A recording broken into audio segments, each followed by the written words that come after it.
Good evening, ladies and gentlemen, girls and boys. The memorial's last post ceremony will begin in a few minutes. The last post ceremony is broadcast on the Australian War Memorial's YouTube channel. Please feel free to take photographs or film the service, and we encourage you to share your photos to the memorial's Facebook page. To maintain the dignity of the service, please consider the following. Please switch off your mobile phones or turn them to silent. Parents are to closely supervise young children. Be respectful and quiet throughout the ceremony, and please remove hats for the national anthem, the reading of the ode, and the sounding of the last post. For your safety and that of others, do not sit on the garden edges or stonework, and please remove any items placed on the upper ledges. If you are feeling faint or unwell during today's ceremony, please sit down or approach one of our visitor services officers. And in the event of an emergency, follow the direction of memorial staff. Finally, please note that at the end of the ceremony, the memorial will be officially closed and all visitors are asked to make their way to the exit. Thank you. The last post ceremony will commence shortly.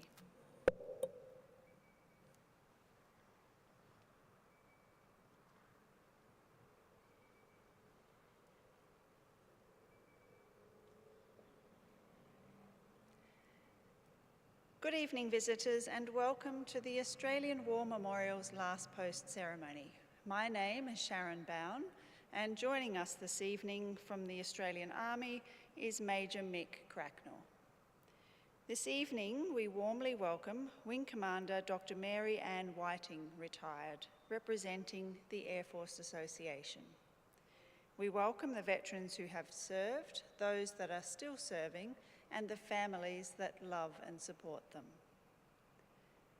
The live stream of this ceremony is made possible by the Returned and Services League of Australia and the RSL and Services Clubs Association. We welcome members who are watching the broadcast of this ceremony across Australia.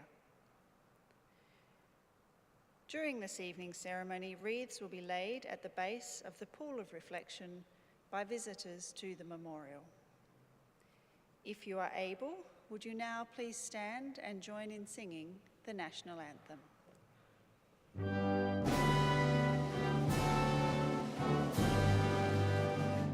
Australians, oh, let us rejoice, for we are one and free.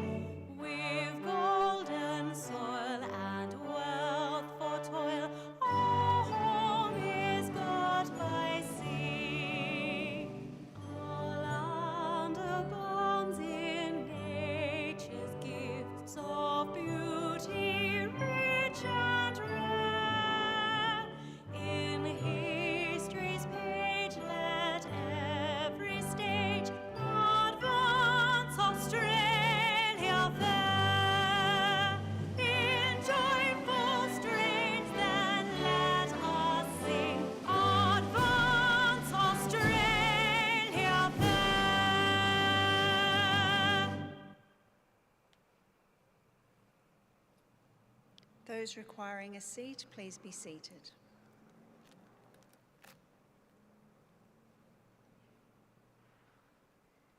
The Australian War Memorial was the vision of Charles Bean, Australia's First World War official historian. Bean landed with the Australian troops on Gallipoli and stayed with them at the front through to the end of the war. The idea of this national memorial and museum came to him at Pozières, France, in the depths of the bloody fighting of 1916. Bean's idea was that this would be a place where families and friends could mourn loved ones buried in faraway places. It would also be a place that could help all Australians understand what these men and women had endured and what they had done for us. Bean's vision, to which we remain true, is best expressed as inscribed in the entrance to the memorial's galleries. Here is their spirit, in the heart of the land they loved, and here we guard the record which they themselves made.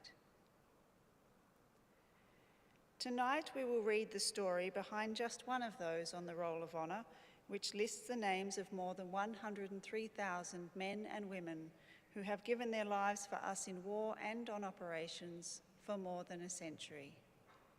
But first, we present a lament, Flowers of the Forest. Wreaths and floral tributes will now be laid at the base of the Pool of Reflection.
Today, we remember and pay tribute to Flight Sergeant Gilbert Thomas Kirby.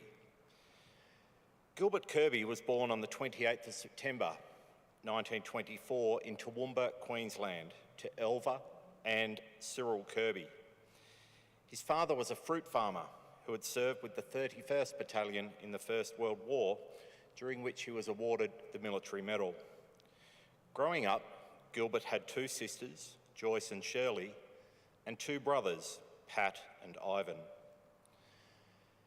Gilbert attended Chevelham State School and Nambour High School, and in his junior certificate received a first-class pass in algebra, geometry and chemistry.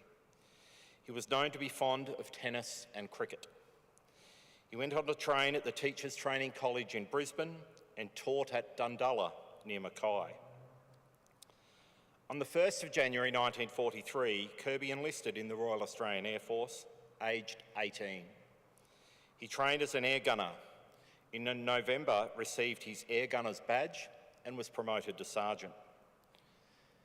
Kirby embarked for overseas service from Sydney on the 12th of December 1943, arriving in the UK the following January.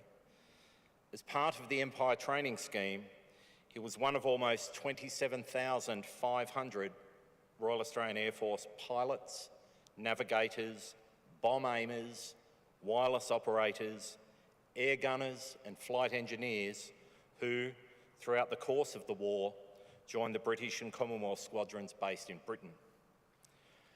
Further specialist training followed in England, and in May 1944, Kirby was promoted to Flight Sergeant. On the 30th of August 1944, he was posted to number 467 Squadron RAAF. As part of Bomber Command, the squadron flew the four-engined Avro Lancaster heavy bomber. On the night of the 12th of September 1944, Bomber Command took part in a major raid on the town of Stuttgart in Germany. Number 467 Squadron committed 20 aircraft to the mission, and Kirby was the air gunner on board Lancaster call sign POP, which took off from the Royal Air Force Base at Waddington shortly after 7 p.m. At around 11:30 p.m, Kirby's Lancaster was hit by flak, and its tail fin and starboard wing were badly damaged. The pilot tried to level out, but the damage was too great and the aircraft began to spin out of control. The crew was ordered to bail out, but the aircraft crashed near the town of Faulbronn, about 37 kilometres east of Stuttgart. Australian flying officers Arthur Bright and Victor Manchester survived and became prisoners of war. Australian flight sergeants Gilbert Kirby, Peter Callow and Richard Simmons were killed, along with British Sergeant Thomas Ballantyne and Canadian Sergeant Earl Bullock. After the war, the airmen killed as a result of the crash were reinterred in the Dunbach War Cemetery south of Munich. The three Australians could not be identified and were buried in a communal grave. Flight Sergeant Gilbert Kirby's inscription reads, "Forever remembered by his loved ones." He was 19 years old. Kirby was dearly missed by his family back in Australia, who inserted in memoriam notices in the newspaper for many years after his death.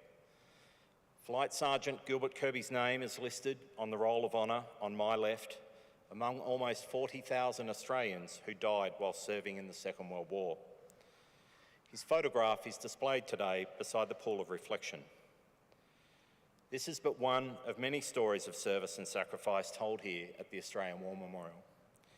We now remember Flight Sergeant Gilbert Thomas Kirby, who gave his life for us, for our freedoms, and for a better world.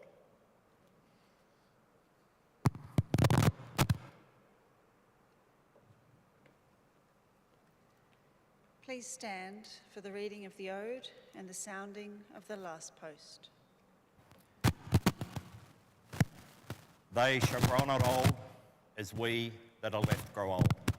Age shall not weary them, nor the years condemn. The going down of the sun, and in the morning, we will remember them. We will remember them.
Lest we forget.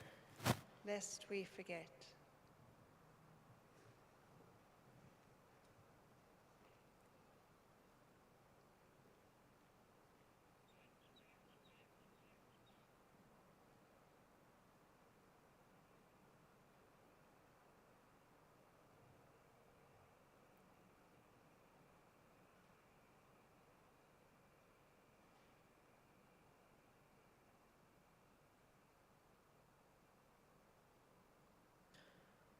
We leave you this evening with the words of the memorial's founder, Charles Bean. Many a man lying out there at Pozières or in the low scrub at Gallipoli, with his poor, tired senses barely working through the fever of his brain, has thought in his last moments, well, it's over. But in Australia, they will be proud of this.